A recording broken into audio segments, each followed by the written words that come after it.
हं. नमस्कार, मी नंदकुमार गोपाळे भीमाशंकर परिसरातून बोलत आहे. सध्या पावसाने पूरपरिस्थिती सगळीकडे निर्माण झाली आहे. शेतकऱ्यांचं अतोनात नुकसान झाले. काही ठिकाणी जनावरे वाहून गेलेले आहेत. मंदिरं गावाच्या गावं पाण्याच्या पुराच्या पाण्याला खाली वाहून गेलेले आहेत.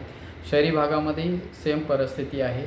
अशा या पावसाच्या परिस्थितीच्या जर 2 दिवसाच्या तुम्ही बातम्या बघितल्या तर पुन्हा एकदा सांगली सातारा जशी पूरपरिस्थिती निर्माण झाली होती तशीच आपल्याला अनुभवायला भेटते की काय. आता ही भीती मला वाटायला लागलेली आहे.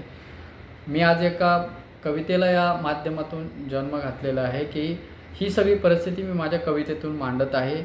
कविता मांडण्याचा उद्देश हाच आहे की जर ही परिस्थिती अशीच चालू राहिली तर उद्यापासून एक मदतीचा हात म्हणून जी आज कुटुंब पूरपरिस्थितीमुळे बेघर झालेले आहेत त्यांना एक मदतीचा हात वस्तुरूपी किंवा आर्थिक स्वरूपात उद्यापासून चालू करा, जेणेकरून जी बेघर झालेली कुटुंब आहेत ती त्यांना कुठंतरी एक मदतीचा हात आपल्यामार्फत भेटून जाईल. तर हीच सगळी भूमिका मी माझ्या कवितेतून मांडत आहे. कवितेचं शीर्षक आहे आज आभाळ फाटले. आज आभाळ फाटले सरळ भुईवर टेकले. आज आभाळ फाटले सरळ भुईवर टेकले. काही नाही आज घरात घास भरायला. काही नाही आज घरात घास भरायला. चिमटा घेऊन पोटाला पोटाच्या खळगीला. आज काय भरू लेकराला. आज आभाळ फाटले सरळ भुईवर टेकले.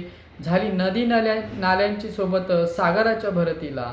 झाली नदी नाल्यांची सोबत सागराच्या भरतीला. गेले वाहून होते नव्हते नाही राहिले आज काही शिल्लकीला. आज काय भरू लेकराला. आज आभाळ फाटले सरळ भुईवर टेकले. गावाच्या देवळाच्या कळसाला घातली गवळसनी. गावाच्या देवळाच्या कळसाला घातली गवसनी.